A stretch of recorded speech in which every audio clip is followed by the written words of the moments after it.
disons qu'on a eu droit à des syndicalistes responsables qui savent maintenir le cap. Je pense qu'ils ont pris la mesure de la rencontre avec le chef de l'État et ils sont disposés à l'accompagner.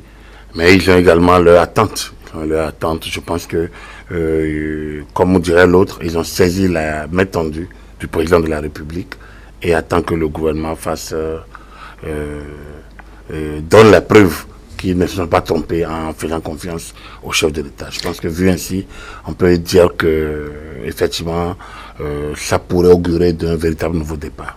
Est-ce qu'on pourrait le dire, puisque vous en parlez déjà, est-ce qu'on pourrait dire que c'est un nouveau pacte social que soumet le gouvernement au niveau par rapport à... Non, le pacte est soumis. La rencontre elle-même, le chef d'État a parlé donc de l'accompagner, qui concerne certaines de choses, mais les réformes étaient nécessaires, donc de l'accompagner. Donc le pacte est derrière, le nouveau pacte est soumis. Ça, c'était depuis la rencontre de jeudi dernier.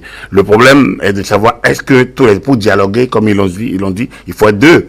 Il faut être deux. Il me semble que les deux parties au dialogue sont politiquement prêts. Parce qu'il y a un conseil national du dialogue social. Oui. Donc, le dialogue est ouvert, existe. Le groupe de M. Atibé a toujours fonctionné normalement. Donc, et avec tous les partenaires sociaux. Donc, là, c'est le dialogue technique. Mais je pense que le dialogue politique a été instauré. Le pacte social politique a été lancé par le chef de l'État. Les syndicalistes qui sont l'autre partie donc de ce dialogue ont saisi la main. En tout cas, dans leur immense majorité, parce que on a écouté Kassamampo, on n'a pas eu Noël Chadaré qui aurait pu être là et qui a préféré un autre plateau.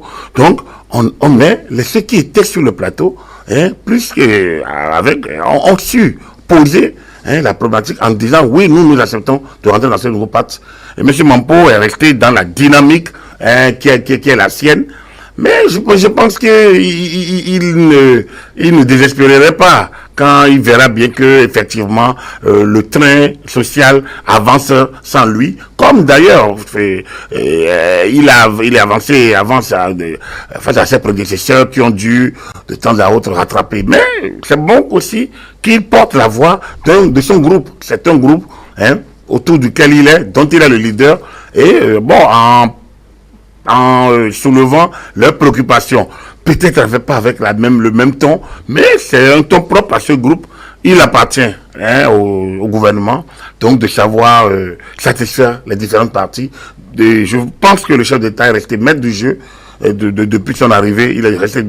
On a vu les autres chefs d'État courir après les syndicalistes, courir après les revendications, s'affoler face aux délata des partenaires sociaux. On a vu cette fois-ci que le gouvernement est resté maître de calendrier, maître des réformes, et maintenant est disposé. Et puisqu'il est disposé, il doit s'ouvrir à tous les partenaires, même à la CSTB, avec M. Kassamampo. C'est l'UNSTB. CSTB, à la CSTB avec M. Kassamampo. Et voir dans quelle mesure, parce que les travailleurs sont uniques. Il n'y a pas de travailleurs de la CSTB, les travailleurs de la CSA. Non, les Béninois sont uniques, les partenaires sociaux sont uniques. Donc, eux, c'est juste des porte-parole.